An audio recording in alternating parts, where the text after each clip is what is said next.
Bienvenida a Tribuna Liberal, su programa. Muchas gracias. Usted estuvo en esta conmemoración de 20 años de un instituto, de una fundación, que es la Fundación Libertad en Argentina, que es un símil del IEP acá en el Ecuador, ¿no? Realizan la misma función, promover las ideas de libertad. ¿Por qué cree que es importante este tipo de eventos donde se congregan tantos académicos, o políticos, expresidentes a favor de la libertad? ¿Qué cree que puede resaltar o qué mensaje se podría dejar después de hacer un evento como este en América Latina? Gracias por la oportunidad de estar aquí, Carlitos. Es muy importante el hecho de que se hagan este tipo de eventos y con la relevancia tan grande, que yo creo que es uno de los eventos más grandes que hemos tenido en América Latina, donde hayan estado presentes más de 400 liberales, representantes de 40 países de todo el mundo. O sea, los liberales más destacados, los autores, los defensores de la libertad estuvieron allí. Y es importante para nosotros porque la libertad está siendo en nuestro país muy maltratada. Casi la democracia, todas las instituciones, la fragilidad tan grande de nuestras instituciones, la asamblea que vivimos, en la que estamos ahora, todos esos temas se trataron durante esta reunión y se compararon con lo que está pasando en otros países. Pero a pesar de todos estos problemas, las conclusiones fueron muy positivas y eso es lo que quisiera conversar. Dora, un poco para mesurar la importancia de este evento, ¿podría decirnos qué expresidentes o qué académicos de renombre asistieron a este evento?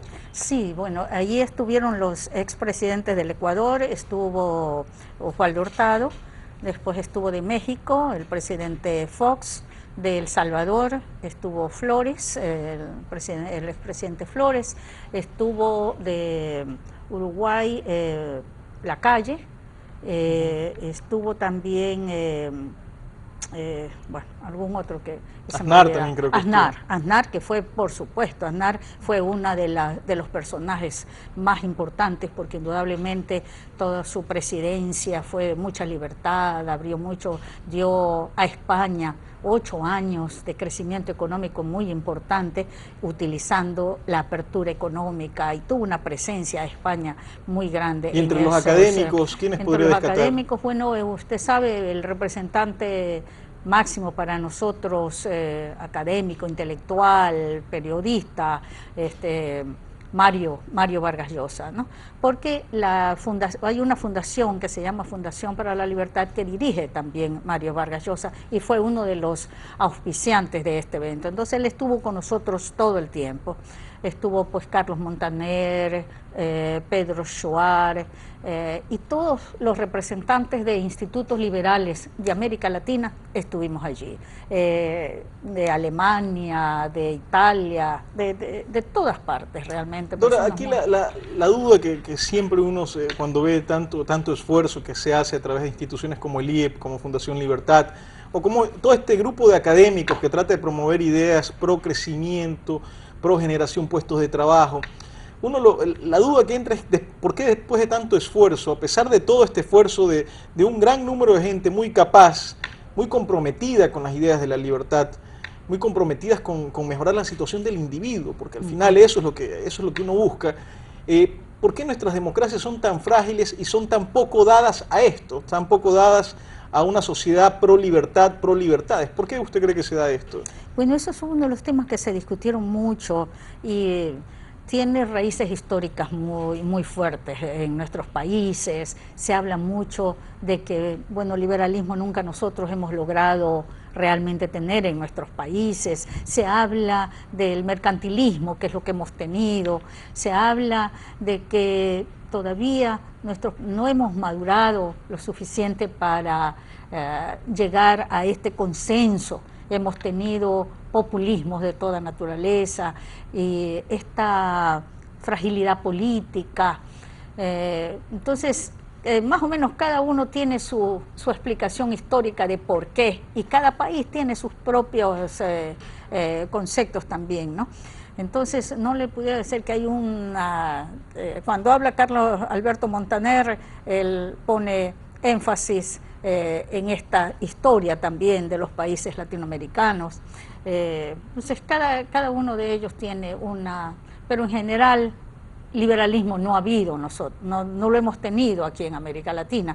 Con excepción ya tenemos pues ejemplos más claros de que utilizando la libertad hayan conseguido la prosperidad, como es el caso de El Salvador, como es el caso de Chile, y aquí en América Latina, ¿verdad? Claro, porque la gran preocupación que nos trae es que el tren pasa, ¿no? O sea, la globalización avanza a pasos agigantados y millones de personas están saliendo de la pobreza porque tienen políticos maduros, políticos serios, estadistas que implantan las políticas que deben implementar, las que apoyan y consolidan el crecimiento económico que se expande por toda la población. Pero en su lugar estas instituciones, Carlitos, ¿no? De las que hemos hablado, que hablamos tanto, usted y yo con frecuencia, los derechos de propiedad, la seguridad jurídica, que son las instituciones básicas que hacen que... Y lo lamentable es que el tren se va y Latinoamérica se queda rezagada, ¿no? La oportunidad del desarrollo, gracias a la globalización, se nos está yendo. Entonces, ¿cómo podemos avanzar en ese sentido? Capaz no en toda Latinoamérica, capaz podemos hacer un análisis solo local, ¿no? De Ecuador, porque como usted decía, cada cual tiene su propio proceso histórico, su propia razón de ser, ¿no? ¿Cómo usted considera que deberíamos aprovechar todas las virtudes y todas las ventajas que nos provee la globalización, ¿no? Bueno, ese tema se conversó porque en general todos los conferencistas, los expositores decían que tenemos un potencial muy grande, que la lucha es más libertad, menos intervencionismo, pero que en estos momentos, y mirando un poco atrás cómo América Latina ha progresado en muchos órdenes, y actualmente en estos, precisamente ahora, estamos en una posición de que vendemos muchos de nuestros productos de materias primas. Entonces, países están aprovechándose mucho de esos ingresos y nosotros estamos con el petróleo y está Perú y está Chile con el cobre y todo. O sea, hay una necesidad, ¿no? Mucho debido a la demanda de India y de China por productos, por materias primas. Pero ¿qué hacemos nosotros con todos esos ingresos si no tenemos esas instituciones básicas? Y a eso es lo que tenemos que llegar, ¿no? A las instituciones de respeto, derecho a la propiedad, a más mercados libres, más tratados de libre comercio, más aperturas al mundo. Es impresionante, pero esto es una verdad de perogrullo. A veces en el mundo, en los países de Europa del Este, que salieron del comunismo, dicen, bueno, este es el camino a seguir, ¿no? Irlanda salió de la pobreza haciendo eso, lo que usted acaba de mencionar. España tuvo años impresionantes de generación de puestos de trabajo haciendo eso. En la mayor parte, todos los países ricos del mundo se hicieron ricos precisamente con las políticas que usted acaba de mencionar. Sin embargo, lo que vemos es que en Latinoamérica surge este nuevo socialismo camuflado, entre comillas calificado del siglo XXI, pero sigue siendo con las mismas premisas que violan derechos como el socialismo del siglo XVIII, XIX. Usted dirigió un panel en el evento. ¿Qué conclusiones sacaron de esto? ¿Por qué surgió este socialismo del siglo XXI? Y tenemos los ejemplos de Bolivia y Venezuela, ¿no? Sí. Precisamente el expositor de Bolivia es actualmente el presidente del Senado, es un senador boliviano. Él dirige también, al mismo tiempo ha dirigido Fulidet, un instituto, y nos conocemos desde hace casi 20 años también. Y Óscar Ortiz se llama él. Entonces, él empezó indicando que este socialismo del siglo XXI no es sino un nuevo caudillismo, un populismo, ¿no? Que es lo que tienen ellos actualmente. Y él explicó pues que muchos de de esto se debía también a las falencias de los partidos políticos, a todas estas frustraciones de los pueblos por no tener un mejor estándar de vida. Pero él fue muy enfático y eso me pareció muy importante escucharle a él decir que realmente era a través que él se iba a mantener en su posición liberal, libertaria, por todos, ¿no?, pidiendo las aperturas y todo. Y ahora, según la situación del presidente Morales, era bastante difícil por cuanto de los 9 distritos que tiene las provincias, 6 están en contra, y peor ahora último que hace un par de semanas les ha puesto un impuesto más sobre las exportaciones, parecido a lo que están haciendo en Argentina. Entonces él creía que esta situación de Morales no iba a durar mucho y que ojalá no llegara a una confrontación de derramamiento de sangre si es que entra. Esa fue su explicación. Pero fue muy importante en este mismo panel tener a un joven de Venezuela, que es el que dirigió todo este movimiento estudiantil, que fue importantísimo para que salga el no en el referéndum donde Chávez quería extender su periodo presidencial. Es un joven de 23 años, de 1,80 m de estatura, con una tremenda facilidad de palabra, una expresión, un amor por la libertad que maravilló a toda la gente. Y él pues explicó todo el movimiento, cómo los jóvenes universitarios están luchando por la libertad. Entonces también cree que eso es un frente muy interesante que se le pone a Chávez para invalidar lo que él está haciendo actualmente.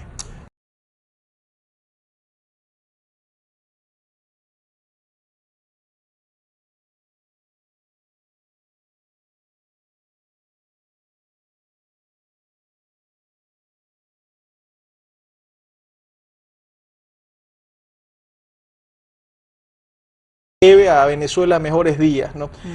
Usted quería destacar algunos mensajes positivos, porque muchas veces cuando uno ve la situación en América Latina tiende a ser muy pesimista, ¿no? Es decir, la situación va mal, el populismo se extiende, las políticas de intervención del Estado se extienden, todos los que hemos estudiado un poco de historia económica sabemos a qué nos va a llevar: pobreza, así de sencillo.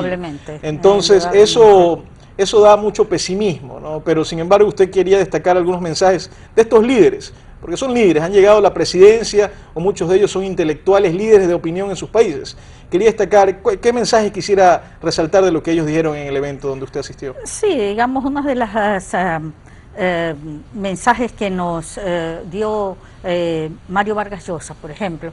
Él indicaba que los liberales discrepamos en muchas cosas, pero que sí estamos absolutamente seguros de que la libertad es un instrumento de desarrollo para reducir la pobreza, lo que usted acaba de indicar, que eso estamos todos de acuerdo, todos los liberales, por más que discrepemos a veces en otros aspectos, indudablemente. Entonces, Mario Vargas Llosa lo que indicaba es que debemos tratar de unirnos, nosotros a veces somos, no quiero decir muy dogmáticos, pero muy puros en nuestros deseos. Él quiere, el mensaje de él era que debemos abrirnos porque no, aunque sean medios con tintes socialistas, como es el caso de los chilenos, por ejemplo, ¿no? Y citó algunos casos de grandes transformaciones que se habían hecho por gobiernos que no eran liberales, y por el caso de Nueva Zelanda fue uno de los que él mencionó. Entonces, que era lo mismo la Margaret Thatcher en Inglaterra. Ella vino del grupo conservador, ¿no?, del Partido Conservador, y hizo grandes reformas. Entonces, el mensaje de él era que debemos unirnos, que hay que aprovechar todos los espacios que hay, que los tenemos todavía en la democracia, a pesar de que hay estos gobiernos nuestros que quieren empujarnos hacia la dictadura, pero todavía tenemos los espacios, aprovechar esos espacios para unirnos y la lucha es política, dijo, pero también es cultural. Muchos creen que todos los problemas se resuelven con la economía de mercado, resolviendo el problema económico. Esto ha hecho daño, es una caricatura del pensamiento liberal, porque son las ideas y la cultura lo que importa. Entonces, transformar estas ideas, unirnos todos, reunir grupos que luchan por la libertad, recordando a Mises, que dice que el liberalismo no es patrimonio de un partido político y no podemos ser dogmáticos ni sectarios. Este fue el mensaje y este mensaje de Mario fue muy coincidente con el de Aznar, que también él fue uno de los conferencistas más importantes. Él decía que las buenas ideas constituyen un requisito indispensable para el crecimiento económico y que la propuesta crucial que él hacía a los liberales allí presentes era unir a los afines, a los que pensamos en forma similar. Es fundamental hacer esto a través de la voluntad y la generosidad de una visión. Es necesario la unión de aquellos que compartimos los mismos valores. Estos eran mensajes de estas personas. Ahora, durante todo, también tengo que decirle, Carlos, que durante las intervenciones, que estos fueron los conferencistas más importantes que teníamos en todos ellos mencionaban la situación de Colombia y de Ecuador, y estaban dándole un apoyo completo al presidente Uribe en contra de presidentes que apoyaban el terrorismo, como es el caso de la FARC. La gente se aplaudía cuando, ¿no?, una gran cantidad de gente presente que están a favor de apoyar a Uribe defendiendo la libertad. Claro, es difícil de creer que sí, un gobierno democráticamente electo apoye a un grupo terrorista, ¿no? Si se quejan por la entrada de los militares colombianos, pues más deberíamos quejarnos de que entren terroristas como la FARC a nuestro territorio, ¿no? Algo muy complicado, ¿no? Muy complicado. Yo siempre me pregunto y hago este análisis, digo, ¿acaso si mi vecino ve que se mete un ladrón a mi casa y mi vecino se mete a mi casa a justiciar al ladrón que se está metiendo, yo acaso tengo que reclamarle a mi vecino por qué se me metió a mi casa a defenderme de un ladrón? Sí. Yo creo que no. O sea, yo más bien debería decirle, vecino, muchas gracias por meterte a defenderme de un ladrón que se acaba de meter a mi casa, porque eso son las FARC. Sí, había un consenso unánime en la gente realmente de apoyar a Uribe como el único presidente que está haciendo las cosas bien. Sí. Ojalá que eso también se refleje en prosperidad para todo el pueblo, ¿no? Porque va a ser un ejemplo para el resto. Al mostrar cuáles son los resultados de un gobierno de Uribe, ¿no? Sería lo ideal. Claro, y que vaya la prosperidad, ¿no? Digamos, sí, de hecho, yo acabo de ver las últimas, parece mentira, pero un país convulsionado con una guerra civil, porque eso es lo que tiene, una guerra civil, lamentablemente para nuestros hermanos colombianos, tienen una guerra civil que ha durado muchos años y ha costado muchas vidas, ¿no? Algo que es muy lamentable. Sin embargo, a pesar de esto, tienen más de 13.000 millones de dólares en inversión extranjera directa, ¿no? Algo impresionante, tomando en cuenta que Ecuador no llega ni a 500. Entonces eso muestra las políticas públicas de certidumbre van a generar crecimiento. Otro de los paneles en los cuales usted mencionaba es que destacaban aquellos países que los han hecho bien, ¿no? O sea, ¿qué países podría enumerar a más de los que ya hemos conversado? ¿Y qué políticas? Porque al final todos los países comenzaron como nosotros, ¿no? Todos los países eran pobres, todos los países eran desorganizados, todos los países eran corruptos, todos los países tenían instituciones débiles de derecho de propiedad, todos los países estaban encerrados al mundo. O sea, es una caricatura que se repite, ¿no? La politiquería de nuestros políticos, nuestros malos políticos son exactamente iguales que los malos políticos en Europa, en Estados Unidos, en Europa del Este, en Asia, son exactamente iguales.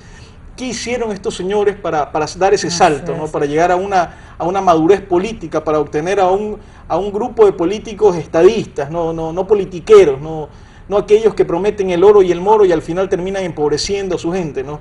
¿Cuál fue el paso esencial? Bueno, distintos en los países. Estaba el de Chile, ¿no? Y Arturo Fontaine, él hizo un poco de historia de la época de Pinochet, de cómo implementaron estas políticas, pero al mismo tiempo hizo hincapié en que hubo un consenso, es ese tipo de consenso que ya a lo que llega la sociedad, de que ya no pueden seguir en esa situación y tienen que dar un paso adelante, ¿no? Eso. Y Arturo Fontaine explicó algunos casos concretos de infraestructura, de telecomunicaciones y cosas que habían permitido para ellos.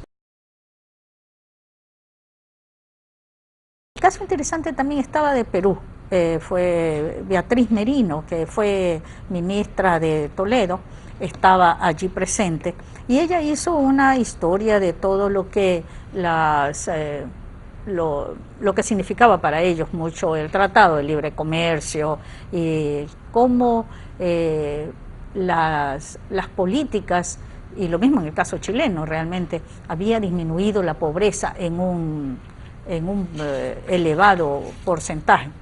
Entonces, al término del panel, ella era tremendamente positiva. Entonces yo le hice una pregunta de que qué es lo que le daba a ella esa como garantía de que iban a seguir en esa misma línea, cuando ellos estuvieron también en una muy frágil de que pudo haber salido Ollantumala. Entonces se me escuchó nomás y me dice, bueno, creo que cuando ya la gente progrese, cuando la gente sienta que el bienestar es para toda la gente, que mejoramos la educación, que mejoramos la salud, que están viviendo mejor, eso es lo único que a nosotros nos puede impedir volver atrás en el camino. Es impresionante cómo las ideas mueven montañas, las ideas mueven a veces cosas que inverosímiles, ¿no? Si uno ve cómo eran los países de Europa del Este, cómo era Chile, cómo era El Salvador y cómo están progresando de forma espectacular, cómo crece China, es impresionante. En ese sentido, el IEP también hace su labor en el país y empuja, y para esto está haciendo un evento, ¿no? Está haciendo un evento que va a ser el día 23 de abril. 23 de abril, exactamente. Que se llama La democracia y la libertad en el Ecuador y la experiencia boliviana. ¿Puede darnos breves minutos, describirnos un poco e invitar a los televidentes para que asistan a este evento, ¿no? Sí, porque precisamente la democracia entre nosotros es un término que está muy poco entendido, la gente cada vez tiene menos... no acepta los términos de la democracia, ¿no? Entonces queremos discutir eso, queremos discutir cómo está la libertad y la democracia aquí en el país, y hemos invitado a personas del calibre tal de Blasco Peña Padilla, ¿no?, que fue vicepresidente del Ecuador. También tenemos entre las personas invitadas Walter exacto, Hernán Pérez Luz del Ecuador, y Luis Villacrés Smith, columnista de Diario Hoy, va a ser. Y del exterior traemos precisamente a Walter Justiniano, que es director ejecutivo de Fulidet, que es un instituto similar al IEP, y que ellos han tomado la bandera de la autonomía, de la descentralización, de todo, y están realmente en pie de lucha para defender la libertad en Santa Cruz, de donde son ellos.